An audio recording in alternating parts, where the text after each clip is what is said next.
Donut বাচ্চাদের খুবই পছন্দের একটি খাবার। বিকেলের নাস্তায় কিংবা স্কুলের টিফিনে যাই বলি না কেন, বাচ্চারা কিন্তু এই ডোনাটটা ভীষণ পছন্দ করে। তাই আমার আজকের রেসিপি থাকছে ডোনাট। তাহলে চলুন রেসিপিটি দেখে নিই। রেসিপিটি তৈরির জন্য একটি মিক্সিং বোলে প্রথমে নিচ্ছি হাফ কাপ পরিমাণ লিকুইড দুধ, আর দুধটা হালকা গরম আছে। এরপর এর মধ্যে দিচ্ছি অ্যাক্টিভ ড্রাই ইস্ট। এবারে দুধের সাথে ইস্টটাকে খুব ভালো করে মিক্সড করে নিচ্ছি। আর এখানে কিন্তু ইস্টটাকে আমি রেস্টে রাখবো না, সাথে সাথে এই ডোনাটটা তৈরি করব। এবারে দুধের সাথে ভালো করে মিক্সড করা হয়ে গেলে দিয়ে দিচ্ছি 2 টেবিল চামচ রান্নার রেগুলার তেল।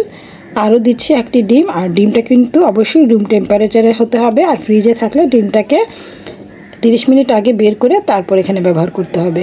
দিয়ে দিলাম 2 টেবিল চামচ চিনি আর স্বাদ অনুযায়ী লবণ। খুবই চিমটি পরিমাণে লবণ এখানে ব্যবহার করতে হবে স্বাদের একটি ব্যালেন্সের জন্য। এবারে সব কিছু একসাথে খুব ভালো করে মিক্সড করে নিচ্ছি। আর ভালো করে মিক্সড করা হয়ে গেলে এরপর এর মধ্যে বাকি উপকরণগুলো অ্যাড করব। এখানে আমি দিচ্ছি 1.5 কাপ পরিমাণ ময়দা। 250 ml মেজারমেন্ট কাপের 1.5 কাপ পরিমাণ ময়দা দিব। প্রথমে 1 কাপ দিয়েছি, পরবর্তীতে আরও 1 কাপ দিয়েছি। টোটাল এখানে 1.5 কাপ পরিমাণ ময়দা আছে। এবারে এই লিকুইডটার সাথে ময়দাটাকে খুব ভালো করে মিক্সড করে নিতে হবে। অনেক সময় দেখা যায় অনেক ইস্ট কিন্তু দুধে মেশানোর পর 10 মিনিট রেস্টে রেখে তারপরে ময়দাটা মিক্সড করতে হয়। এখানে ইস্টটাকে কিন্তু আমি রেস্টে না রেখেই ময়দাটা মিক্সড করে সাথে সাথেই কিন্তু ডোটা তৈরি করছি। আর অ্যাক্টিভ ড্রাই ইস্ট যদি না হয় তাহলে কিন্তু অবশ্যই ইস্টটাকে রেস্টে রেখে তারপর ময়দাটা অ্যাড করতে হবে। ভালো করে লিকুইডের সাথে ময়দাটা মিক্সড করে নেওয়ার পর এখানে আমি 1/4 কাপ পরিমাণ আরও ময়দা নিয়েছি। আর এবারে অল্প অল্প করে ময়দাটা অ্যাড করে এই ডোটাকে সফট একটা ডো তৈরি করে নেব। একসাথে যদি অনেক বেশি ময়দা দিয়ে দিই, 1.5 কাপের পরিমাণের চাইতে বেশি, তাহলে কিন্তু এই ডোটা শক্ত হয়ে যেতে পারে। আর ইস্ট তৈরির জন্য কিন্তু আমাদের ময়দার এই ডোটা একটু সফট হতে হবে, তাহলেই কিন্তু ইস্টগুলো একদম সফট আর ফুলকো হবে। খুবই অল্প পরিমাণে ময়দা অ্যাড করে খুব ভালো করে এই ময়দাটাকে মুথে নিতে হবে। এতে করে ইস্টটা খুব সুন্দর ফুলে উঠবে আর একেবারেই সফট হবে। এখানে প্রায় 4 থেকে 5 মিনিটের মতো একটু সময় নিয়ে এই ময়দাটাকে মুথে নেবেন। পরবর্তীতে আর না মুথে নিলেও কিন্তু হবে। ভালোভাবে মাথা হয়ে গেলে এবার এটাকে ঢেকে রাখছি। আর ঢেকে এটাকে 1 ঘন্টায় গরম কোনো জায়গায় রেস্টে রাখবো। এখানে 2 টেবিল চামচের মতো ময়দা লেগেছিল। আর দেখতেই পাচ্ছেন 1 ঘন্টা রেস্টে রাখার ফলে ডোটা কিন্তু ফুলে ডাবল হয়ে গিয়েছে। এবারে এর ভেতরে যে বাতাস আছে সেই বাতাসটা বের করে নেব। আর খুব ভালো করে এটাকে আরও একবার মথে নেব। জাস্ট 1 থেকে 2 মিনিটের মতো একটু মথে নেব। এতে করে কিন্তু এই ডোনাটটা অনেক বেশি সফট হবে। প্রায় আরও 2 মিনিটের মতো এটাকে মথে নিয়েছি। এবার একটি বড় সাইজের রুটি বেলে নিব। প্রথমেই কিছুটা ময়দা ছড়িয়ে নিচ্ছি, এতে করে ডোটা পিঁড়ির মধ্যে লেগে যাবে না। এবার বড় সাইজের একটা রুটি বেলে নিতে হবে। একটু মোটা করেই কিন্তু এই রুটিটা বেলে নিতে হবে। এতে করে ডোনাটগুলো একটু বড় সাইজের হবে আর ফুলকো হবে। একেবারে পাতলা করে বেলা যাবে না। বড় সাইজের একটা রুটি বেলে নিয়েছি। আর দেখতেই পাচ্ছেন রুটিটা কিন্তু বেশ 1 ইঞ্চি সমান পুরুত্বের করে বেলে নিয়েছি। ঠিক এভাবে করে রুটিটা বেলে নিতে হবে। আর এবার একটি কুকি কাটারের সাহায্যে ডোনাটগুলোকে কেটে নিব।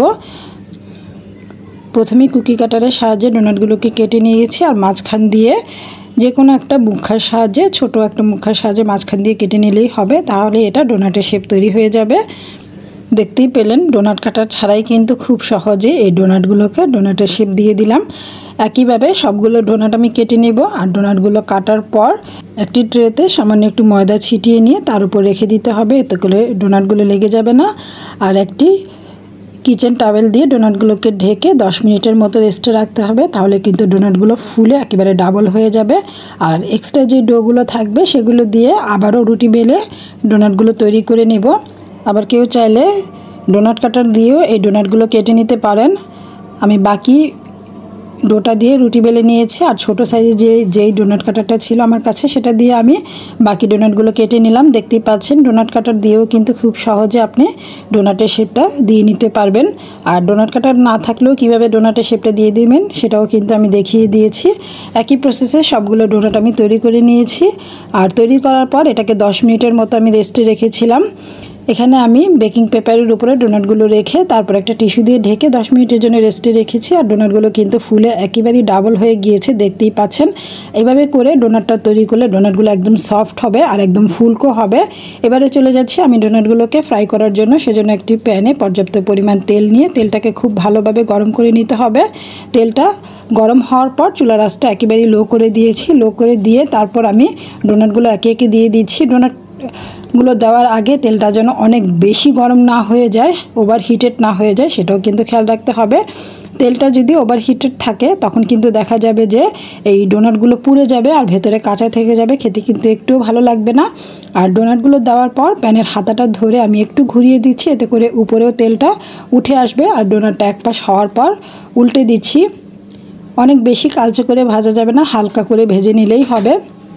চুলা রাসটা মিডিয়াম টু লোয়ের মাঝামাঝি রেখে উল্টে পাল্টে ডোনাটগুলোকে ভেজে নিয়েছি। আর দেখতেই পাচ্ছেন ডোনাটগুলো কিন্তু দুপাশেই খুব সুন্দরভাবে হয়ে গিয়েছে। এবার তেল থেকে তুলে নিচ্ছি।